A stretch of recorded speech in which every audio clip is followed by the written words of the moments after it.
ሰላም ጤና ይስጥልኝ ክቡራንና ክቡራት ቤተሰቦቼ ሁላችሁም በያላችሁበት የዓለም ዳርቻ ሰላማችሁ ብዝት ይበል ብያለሁ። ሙለር ዌይተር ነኝ።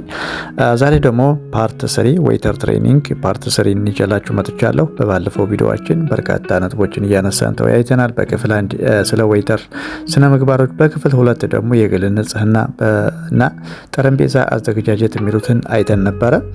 ዛሬ ደግሞ እንግዳ አቀባበል፣ እንግዳ እንዴት እንቀበላለን፣ ትዕዛዝ እንዴት ኦርደር እንዴት ቴክ እናደርጋለን ወይም እንቀበላለን፣ እንዲሁም ደግሞ የላቀ ሙያ ብቃት የሚባሉትን ለምሳሌ ተሪ ሳይወድቅብን እንዴት አድርገን ሃንድል ማድረግ እንችላለን የሚሉትን ነጥቦች በዋናነት እናያለን ማለት ነው።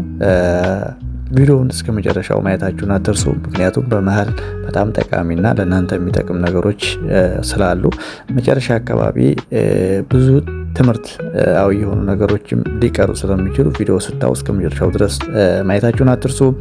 ቪዲዮውን ላይክ እና ሰብስክራይብ እንዲሁም ደግሞ ኮሜንት እያስቀምጣችሁ ቤተሰብ ሁኑ። እንግዲህ ዛሬ በዋናነት የምናየው የመጀመሪያው እንግዳ አቀባበል በሚለው ዙሪያ ነው የምናየው።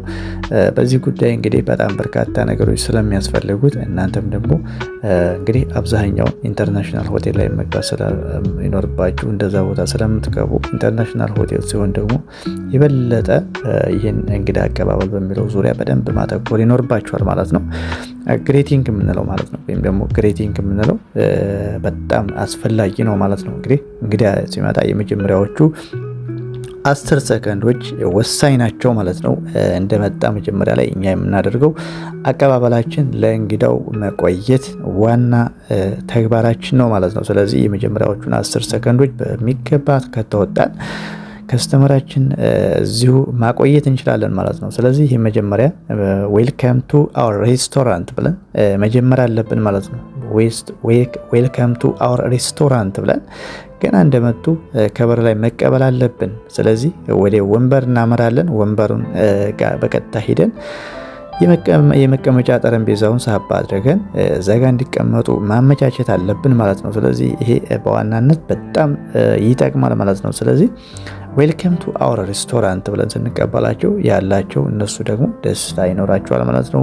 ከዛ ደግሞ እኛ ጠረጴዛውን ሳባ አድርገን እንዲቀመጡ ወንበሩን እናመቻችላቸዋለን። ከዛ በመቀጠል ሚኑ እንሰጣቸዋለን።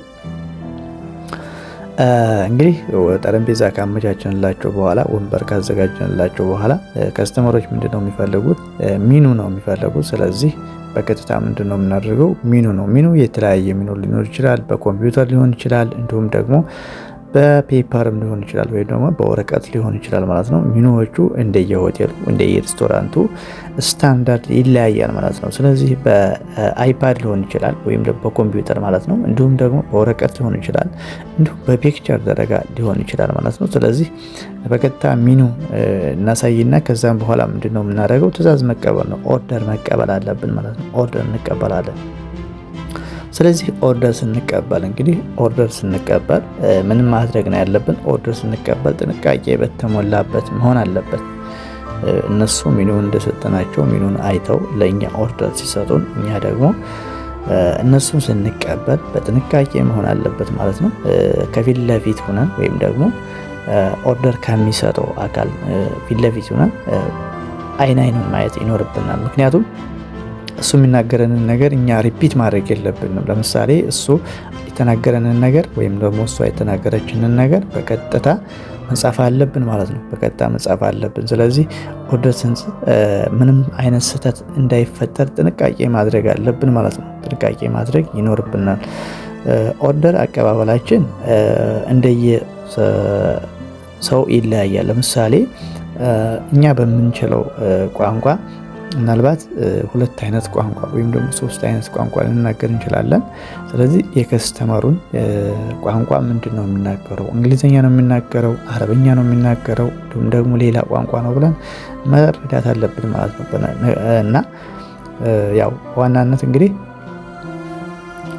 እንግሊዝኛ ቋንቋ ነው ኢንተርናሽናል ቋንቋ። ያው አብዛኛው ሀገር የሚግባባው እንግሊዝኛ ቋንቋ ነው። ሌላ ቋንቋ ያን ያህል ብዙ አይደለም። ምናልባት አረብ ሀገር ከሆናችሁ አረበኛ የሚናገሩ አሉ፣ እንግሊዝኛ የማይችሉ እነሱን ያው በአረበኛ ተናግራላችሁ ማለት ነው። ካልሆነ ግን አብዛኛው በተለይ ኢንተርናሽናል ሆቴል ላይ ወይም ደግሞ ሬስቶራንት ላይ እንግሊዝኛ ቋንቋ ነው በደንብ የሚናገሩት። ስለዚህ ኦርደር ቼክ ስናደርግ ደግሞ በደንብ ማብራራት አለብን ስለሚኑ። ምናልባት ጥያቄ ሊጠይቁን ይችላሉ። እዚህ ውስጥ ምን አለ፣ እዚህ ጋር ምን ነገሮች ኢንግሪዲየንት አሉ የሚሉትን ነገሮች ጥያቄ ሊያቀርቡልን ይችላሉ። እንግዲህ በባለፈው ብዙ አይነት ነገር አይተናል። ስለሚኑ በደንብ ማወቅ ይኖርብናል ማለት ነው። ምክንያቱም ኦርደር ስናደርግ ከስተመሮች ብዙ አይነት ጥያቄዎች ይጠይቁናል። ስለ ኦርደሩ ይጠይቁናል ማለት ነው። ስለ ምግቡ ሁኔታ ይጠይቁናል። ውስጥ ላይ ምን ነገሮች አሉ የሚሉትን በደንብ እኛ ሚኑ በደንብ ማወቅ አለብን፣ ማስረዳት አለብን ማለት ነው። ስለዚህ እንግዲህ እነሱን በደንብ እሱን ካደረግን በኋላ ሪፒት ማድረግ አለብን። ምክንያቱም ቴክ ያደረግነውን ስህተት እንኳን ቢፈጠር እዛው አርመን ለመሄድ እኛ ቴክ ካደረግን በኋላ ኦርደሩን ከሰጡን በኋላ ኦርደሩን ከጻፍን በኋላ ለከስተመሮቻችን እነሱ የሰጡንን ኦርደር ማንበብ አለብን ማለት ነው። ወይም ደግሞ ማስረዳት አለብን። እነሱ የሰጡን ኦርደር ምናልባት እኛ ተሳስተን ጽፈን ከሆነ ወይም ደግሞ እነሱ ሲናገሩን ሳንሰማው ቀርተን ከሆነ ያን ኦርደር ድጋሚ ማስተካከል እንችላለን ማለት ነው። ምክንያቱም ስህተት ፈጥረን መጨረሻ ላይ ከስተመር ኮምፕሌን ሊያቀርብ ስለሚችል እዛው ግን ስህተታችን አርመን አንብበንላቸው ወይም ደግሞ አስረድተናቸው ይሄ ነው ብለን እነሱ ደግሞ አምነውበት ኦርደራችን ቴክ እናደርጋለን ማለት ነው። ከዛም በቀጥታ ሂደን ኮምፒውተር ላይ እናሰፍርና ወደ ኪችን እንልከዋል ማለት ነው። ወደ ኪችን እንልካለን። ስለዚህ ከስተመሮቻችንን በደንብ ማስረዳት ይኖርብናል ማለት ነው። በደንብ መረዳት፣ ማስረዳት፣ በደንብ ተግባቦት ማድረግ ይኖርብናል ማለት ነው። ስለዚህ እነዚህ ነገሮች እንግዲህ ወሳኝ ነጥቦች ስለሆኑ ነጥቦቹ በትክክልና በስርዓት መስራት ይኖርብናል። ካልሆነ ግን ችግር ያመጣል ማለት ነው። ስለዚህ በፎቶ ጭምር ማሳየት ይኖርብናል። ምናልባት አንዳንድ ከስተመሮች ስሙና ፎቶ ተመሳሳይ ላይሆንላቸው ይችላል። ስለዚህ ተመሳሳይ የሆኑ ምግቦችም ሊኖሩ ይችላሉ። በእንትን ደረጃ ተመሳሳይ የሆኑ ነገሮች ሊኖሩ ይችላሉ። አንዳንድ ከስተመሮች በፎቶ ማሳየት ሊፈልጉ ይችላሉ። ምናልባት በጽሁፍ ማንበብ የማይችሉ ሰዎች ሊኖሩ ይችላሉ። ስለዚህ በጽሁፍ በምልክት ሊያሳዩን ይችላሉ። ስለዚህ እኛ ምልክቱን አይተን በስርዓት ለከስተመሮቻችን ማስረዳትና እንትን ማለት አለብን ማለት ነው። ሲቀጥል ዛሬ ላይ የምናየው ስለ የላቀ ሙያ ብቃት የምንለው ምንድነው? እሱም ትሪ አያያዝ። ትሪ እንዴት አድርገን ነው የምንይዘው? ትሪ ስንይዝ እንዴት አድርገን ነው የምንይዘው? እንዴት አድርገን መያዝ አለብን ሳይወድቅብን የሚለውን ነገር እናደርጋለን። እንግዲህ እንዳልኳችሁ በመጀመሪያ ከስተመሮቻችን እንቀበላለን። እነሱን ተቀብለን ካስቀመጥን በኋላ ቀጣው ምንድነው? ኦርደር ማድረግ ነው። ኦርደራችን ከጨረስን በኋላ ወደ ኪችን ይላክና ከኪችን ሲመጣ ለከስተመሮቻችን የምናደርሰው እኛ ስለሆነ ስለዚህ የኛ ስራ ስለሆነ ትሪ እንዴት አድርገን ነው መያዝ ያለብን፣ ምግቡን በትሪ ላይ እንዴት አድርገን ነው ሃንድል ማድረግ ያለብን የሚለውን ነገር ማየት አለብን። ስለዚህ ትሪያችን በትከሻ በኩ ዘጋጋ አድርገን እንይዝና ልክ እንደዚህ አድርገን ሳይወድቅብን በስርዓት ማለት ነው በመሀል እጃችን እንደዚህ ዘርግተን ትሪያችን ሃንድል አድርገን መያዝ እንችላለን ማለት ነው። ስለዚህ በጣም ጥንቃቄ ያስፈልጋል። መጠጦች፣ በተለይ መጠጦች ሲሆኑ እንደዚህ ስዊት ነገሮች ይኖራሉ፣ እንዲሁም ደግሞ ሌሎችም ይኖራሉና ጥንቃቄ በተሞላበት መልኩና ባላንስ በጠበቀ መልኩ ትሪያችን ሃንድል ማድረግ ይኖርብናል ማለት ነው። ስለዚህ ትሪያችን ሃንድል አድርገን በትከሻ ደረጃና በእጅ መዳፍ መያዝ ይኖርብናል ማለት ነው። ምክንያቱም መሀል ላይ ከባድ ዕቃ ሊኖር ይችላል። ያዘዙን እነሱ የምግቡን መካከል ላይ ካስቀመጥን በኋላ ልክ እንደዚህ አድርገን ሃንድል አድርገን መያዝ አለብን ማለት ነው።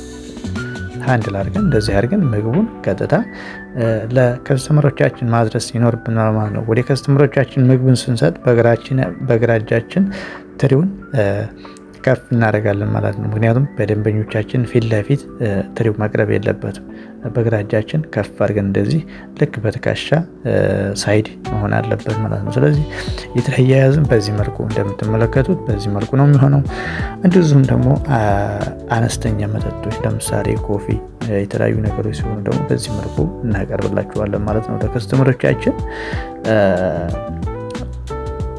እንግዲህ ዛሬ ላይ በርካታ ጉዳዮችን ያየነው ቤተሰቦቻችን። ቪዲዮውን ግን እስከ መጨረሻው ድረስ ላይክ፣ ሰብስክራይብ እንዲሁም ኮሜንት እያስቀመጣችሁ ተማሩበት። ለእናንተ በጣም ይጠቅማችኋል ብዬ አስባለሁ። ስለዚህ በርካታ ጉዳዮችን አንስተናል። ቀጣይ ደግሞ በሌላ ሀሳብ እንገናኛለን። ዛሬ የነበረን ጊዜ እዚህ ጋር ያበቃል። በቀጣይ በሌላ ቪዲዮ እስከምንገናኝ መልካም ቀን ይሆንላችሁ። ላይክ እና ሰብስክራይብ ማድረጋችሁን አትርሱ። ሰላም ሰንብቱልኝ።